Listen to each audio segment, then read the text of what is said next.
তোমার মুখের হাসি এই প্রাণে বাজায় বাঁশি। রায়হান রাফির আন্ধার সিনেমায় নাজিফা তুষির সঙ্গে জুটি বেঁধে দর্শকের মাঝে ভালোই আলোচনা তৈরি করেছেন সিয়াম। আর সেই কাজ শেষ করেই এবার তিনি হাজির হতে যাচ্ছেন এক নতুন চরিত্রে। সিনেমার নাম রাক্ষস। কিছুদিন ধরে রাক্ষস সিনেমার নায়িকা নির্বাচন নিয়েছিল নানা গুঞ্জন।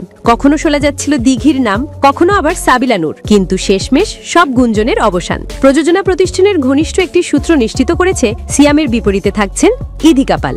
ইধিকা পালের নাম বাংলাদেশের দর্শকদের কাছে নতুন নয়। তার আগের সিনেমা বরবাদে শাকিব খানের সঙ্গে অভিনয় করে দারুণ সাড়া ফেলেছিলেন তিনি।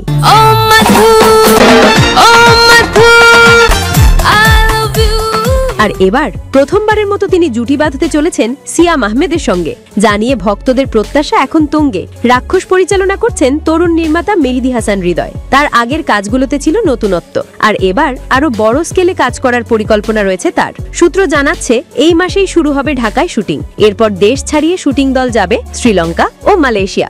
সিনেমার গুরুত্বপূর্ণ অ্যাকশন দৃশ্যগুলো শুট করা হবে সেখানে। প্রযোজক পক্ষ জানায় আন্তর্জাতিক লোকেশন, আধুনিক অ্যাকশন এবং বড় বাজেট এসব মিলিয়ে রাক্ষস হতে যাচ্ছে তাদের আগের সব কাজের তুলনায় অনেক বড় স্কেলের সিনেমা।